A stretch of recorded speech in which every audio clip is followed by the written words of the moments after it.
AP EDC 2024 కోసం మాట్లాడుకుందాం. So ఇందులో వచ్చేసి మనకి డీటెయిల్ నోటిఫికేషన్ అయితే ఇచ్చారనమాట. సో ఇందులో ఒకసారి ఈ డీటెయిల్ నోటిఫికేషన్ వెరిఫై చేస్తే మనకి సెట్ మీద ఉన్న అన్ని డౌట్స్ అయితే క్లియర్ అయిపోతాయి. సో ఎవరన్నా చూడకుండా ఉంటే మీరైతే వెబ్సైట్లోకి వెళ్ళి ఈ డీటెయిల్ నోటిఫికేషన్ అయితే డౌన్లోడ్ చేయండి. సో మీకైతే చాలా డౌట్స్ అయితే క్లియర్ అయిపోతాయి అనమాట. Okay right. ఇప్పుడు మెయిన్గా ఈ సెట్కి ఎవరైతే ఎలిజిబుల్ అవుతారంటే సెట్లో వచ్చేసి ఎవరైతే క్వాలిఫై అవుతారో వాళ్ళు మాత్రమే ఈ కౌన్సిలింగ్కి అయితే ఎలిజిబుల్ అవుతారనమాట. క్వాలిఫై కాని వాళ్ళు ఏంటంటే మేనేజ్మెంట్ ట్రై చేయాల్సి ఉంటుంది. ఫస్ట్ వచ్చేసి ఈ ఇంపార్టెంట్ డేట్స్ చూసుకుందాం. ఈ డేట్స్లో వచ్చేసి మనకి ఫస్ట్ అయితే రిజిస్ట్రేషన్ ఉంటుందన్నమాట. సో ఆ రిజిస్ట్రేషన్కి సంబంధించి 21 నుంచి 27 ఆగస్టు వరకు అయితే మనం రిజిస్ట్రేషన్ చేసుకుంటాం. ఈ రిజిస్ట్రేషన్లో మనం అయితే మన సర్టిఫికేట్స్ అప్లోడ్ చేస్తాం, తర్వాత మనం పేమెంట్ అయితే చేస్తాం అనమాట. సో ఆ పేమెంట్ చేసిన తర్వాత మనకి నెక్స్ట్ ప్రొసీజర్కి అయితే ఎలిజిబుల్ అవుతాం మనం. సో ఇదైతే మెయిన్ గుర్తుపెట్టుకోండి. ఎప్పుడైతే మన పేమెంట్ కంప్లీట్ అవుతుందో అప్పుడే మనకి నెక్స్ట్ ప్రొసీజర్కి ఎలిజిబుల్ అనమాట.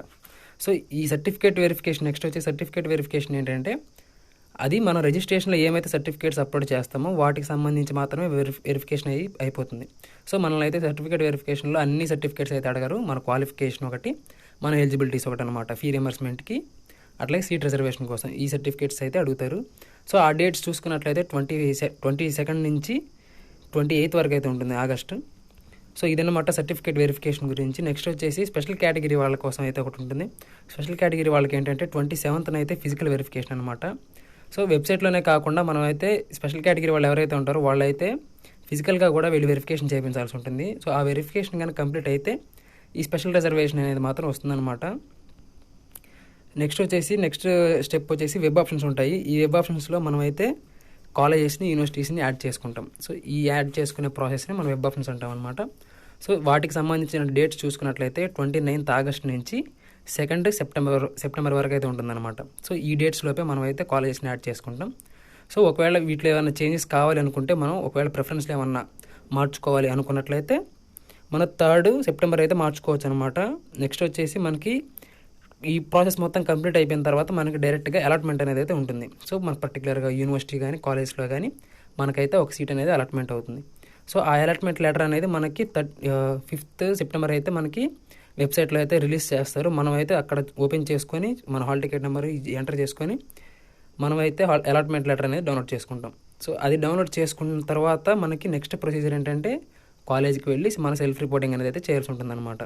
సో దానికి సంబంధించిన డేట్ వచ్చేసి మనకి 5 నుంచి 7 వరకు అనేది ఇచ్చాడు. కానీ ఒకవేళ దీంట్లో చిన్న చేంజ్ ఏదైనా చేయొచ్చు. సో అదన్నమాట. ఇంకా నెక్స్ట్ వచ్చేసి మనకి పేమెంట్ చూసుకున్నట్లయితే మన క్యాండిడేట్ రిజిస్ట్రేషన్కి సంబంధించి మనం అయితే పేమెంట్ చేయాల్సి ఉంటుంది. ఇది ప్రొసీజర్కి సంబంధించి మనం పేమెంట్ అయితే చేయాలి. సో ఇదైతే మాత్రం మన సర్టిఫికేట్ వెరిఫికేషన్ కన్నా ముందే అయితే మాత్రం పేమెంట్ చేయాలన్నమాట. సో అది చేసిన తర్వాత మనకి రిమైనింగ్ ప్రాసెస్కి ఎలిజిబిలిటీస్ ఇస్తాడు. ఓసీ, బీసీ వాళ్ళకి చూసుకున్నట్లయితే 1200 అయితే ఛార్జ్ చేస్తారు. ఎస్సీ, ఎస్టీ, పిహెచ్ వాళ్ళకి అయితే 600 అయితే ఛార్జ్ చేస్తారనమాట. సో దీనికి సంబంధించి మనం వెబ్సైట్లోనే మన రిజిస్ట్రేషన్ అవ్వగానే మనకైతే నెక్స్ట్ ఇదైతే పేమెంటే ఉంటుంది. నెక్స్ట్ చూసుకున్నట్లయితే మనకి కిందకి వెళ్ళిపోతాం. వెరిఫికేషన్ కోసం మాట్లాడుకుంటే ఎవరైతే స్పెషల్ కేటగిరీ వాళ్ళు ఉంటారో వాళ్ళు తప్ప రిమైనింగ్ వాళ్ళందరికీ కూడా ఆన్లైన్లోనే వెరిఫికేషన్ అయితే ఉంటుందన్నమాట.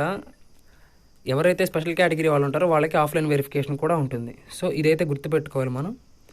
ఈ వెరిఫికేషన్ సంబంధించి స్పెషల్ కేటగిరీ వాళ్ళైతే మాత్రం కంపల్సరీగా అయితే ఆఫ్లైన్లో వెరిఫికేషన్ చేయించండి. ఎందుకంటే రిజర్వేషన్ అనేది మెయిన్ ఇంపార్టెంట్ కాబట్టి.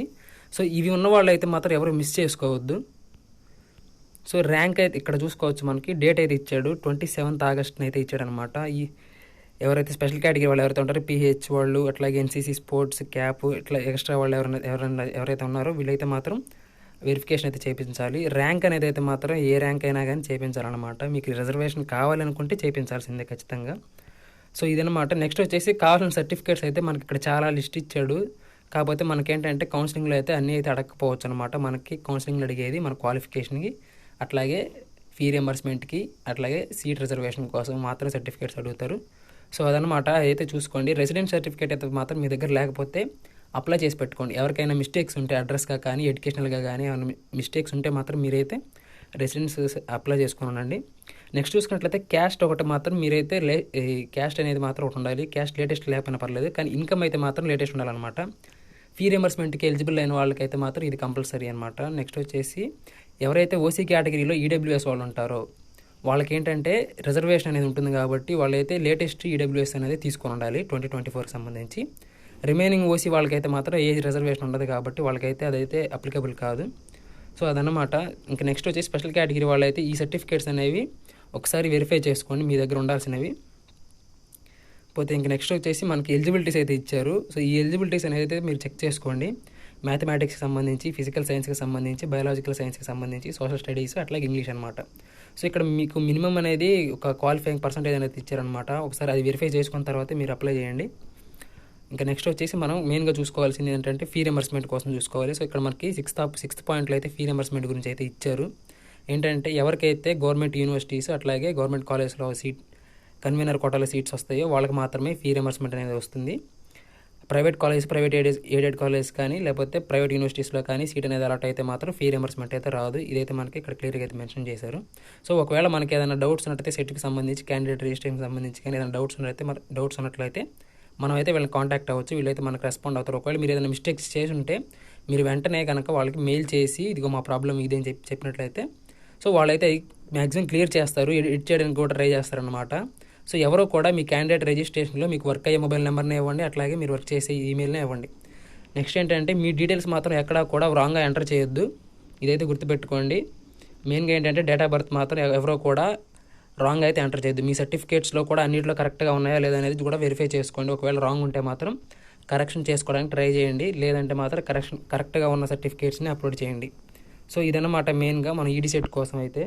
ఒకవేళ మీకు ఈ క్యాండిడేట్ రిజిస్ట్రేషన్ కానీ రిమైనింగ్ ప్రాసెస్ గురించి కానీ ఏదైనా డౌట్స్ ఉన్నట్లయితే కింద కమెంట్ చేయండి.